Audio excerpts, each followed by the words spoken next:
सामाइन इकराम, हमारी आज की नशिस्त झूठे रूप के दर्शन राजा अनवर के खतूत मोहब्बत की ये अनमोल दास्तान पंजाब यूनिवर्सिटी में 1972-73 के जमाने में रकम की गई।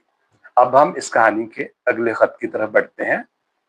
20 फरवरी 1973, कलर सैयदा, दर काली शेरशाही।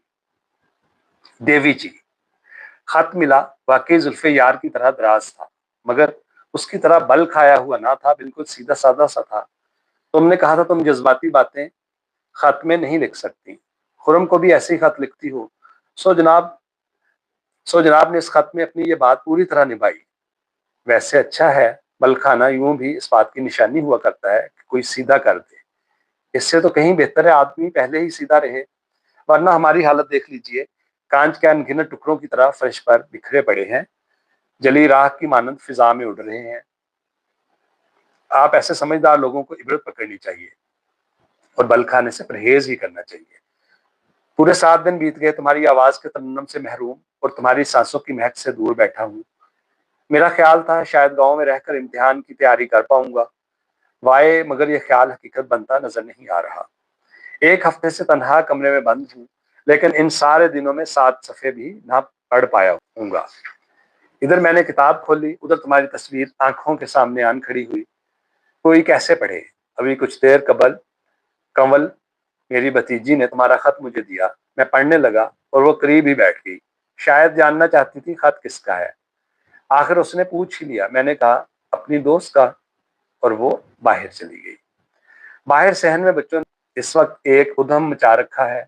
स्कूल से आज छुट्टी पा रहे हैं, सुबह ही से खेलते हुए छोटी छोटी बातों में उलझ भी रहे हैं।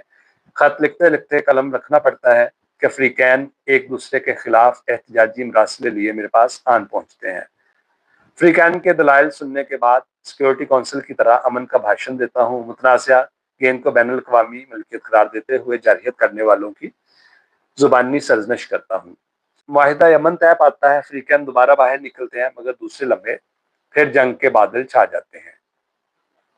जान लो, बच्चों से लेकर बड़ों तक, अफराद से लेकर अक़वाम तक, सभी झगड़े मेरे और तेरे के पैदा करता है।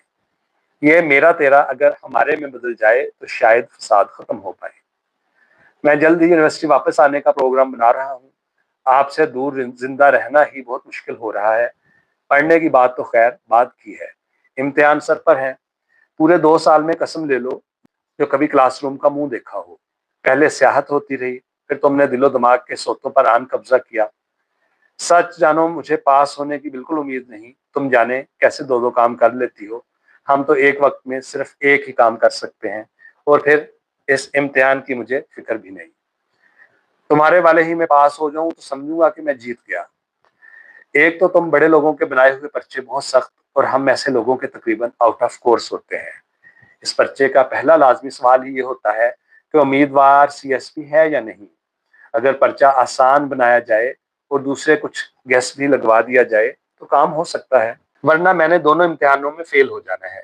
तुम्हारे बगैर शायद जिंदा तो रह पाऊं, मगर जाने क्यों कर। तुमने बार बार लिखा है कि मैं इम्तिहान की तैयारी करूं। चलो वादा करो तुम मुझे छोड़कर कभी ना जाओगी, तो मैं तुम्हें आज ही लिख देता हूं कि मैं फर्स्ट डिवीजन लूंगा। अगर ना ले सकूं तो तुम मुझे छोड़ जाना। ये मैं इसलिए कह रहा हूं ताकि तुम्हें पता चले, मैं अगर फेल हो रहा हूं तो इसकी वजह मेरी कुन सहनी नहीं, बल्कि तुम हो। इम्तिहान में सिर्फ चंद हफ्ते बाकी हैं, वादा कर लो। फिर फर्स्ट डिवीजन ना आए तो गोली मार देना, वरना तुमने इतनी उदासियां दे रखी हैं कि जहन पर थोड़े बरसते रहते हैं। ऐसे में कोई क्या पढ़े और क्या लिखे। तुम मुस्तकबिल की तारीखों का खौफ खत्म कर सकती हो, सिर्फ तुम ही मुझे बचा सकती हो, सिर्फ तुम। यूनिवर्सिटी के क्या हाल चाल हैं। तुम्हारे इम्तिहान तो अब खत्म होने वाले होंगे। गुलशन का कोई खत वगैरह आया है या नहीं। सविया के कान खींच देना। बहुत सा प्यार, तुम्हारा हमेशा। शायद खत के मिलने तक मैं भी वापस आ जाऊं।